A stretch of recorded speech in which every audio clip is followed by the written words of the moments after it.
And I think you've answered this question, but I mean, so do you feel like what do you feel would be the number one benefit from a business participating in the census? To me, well, like I said, I'm a researcher. So for me, the Yeah. data is the number one benefit, right? You Mhm. cannot say you've done something if you don't know where you started, right? Uh, Do you have 0 kids? Do you have 5 kids? If you don't know how many mhm. kids you have, how can you say how good of a parent you are, right? Like it starts from that initial understanding. I think for business owners, um, this is me foreshadowing, right? I think of this as we work a lot with nonprofits, Mhm. and a lot of funders want to know the data. You want to do this new program, product, service, experience. You want us to fund and put our energy behind something. Why is this a good idea? What's the data that backs where you're trying to go? And so when I think about the potential of not just investing in businesses, but investing in the whole landscape of business creation and business growth in the city, that data is the thing that's going to crack that open. That data has to be there. In some ways, it's become table stakes for for funding, for investment. And we're business. We know that when you go to the bank, it can't just be like, I got a good idea. They want to have the data. Investors want to have the data. Partners want to have the data. Your clients, your allies, they all still are looking for data. Your mom may want data. Baby, are you making any money? Am I gonna have to support you from my social security? Everybody wants that data. And so I think of it as the groundwork. So when I think about how we as business owners benefit from that, it's because now we're able to make calculated strategic investments in the landscape that pay dividends for us and for generations to come. And another thing I think about too, if you're thinking about starting a business, it gives you an idea of what type of businesses are currently successful Yes. here. Like as we go into, there's a conference coming up tomorrow.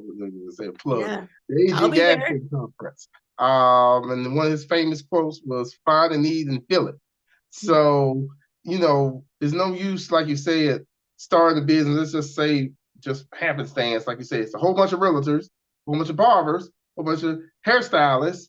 Whereas we may need businesses for people who have HVAC businesses or electricians. So they give you an idea of, okay, well, let me go somewhere where there's, I wouldn't say less competition, but let me go somewhere where there's a need for my this type of business in our area. Yeah. Me, like when you were saying that. Yeah, I think that's really smart, right? Like what exists that we can kind of build off of Yeah. or grow or where what's Mm-hmm. missing and how can Mm-hmm. we find our piece into it. The other thing I think about is the power of a collective voice, right? So if you're working from your basement or your garage and you're like, I'm the only one out here doing XYZ. And then the data comes back and you're like, oh my goodness, somebody else over in Woodlawn, somebody else over in Apple Valley, somebody else over in Collegeville is doing what I'm doing.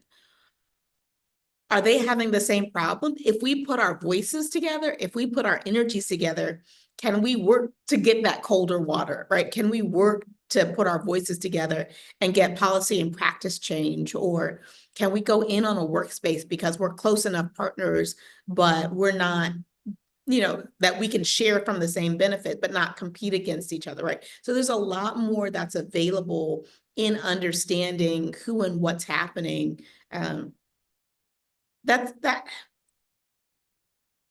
because in the grand scheme, we all want Birmingham to win, right? We all want Birmingham to be a great place for all of our businesses to flourish, right? Like you can think about how many restaurants, think about a mall food court, right? Mm-hmm. There's room for all of them, right, to be there because different kinds of people are going to come for different reasons. And so we want Birmingham to be a place where anybody can come and build a great business and it be a launching pad to whatever their dream is for their business.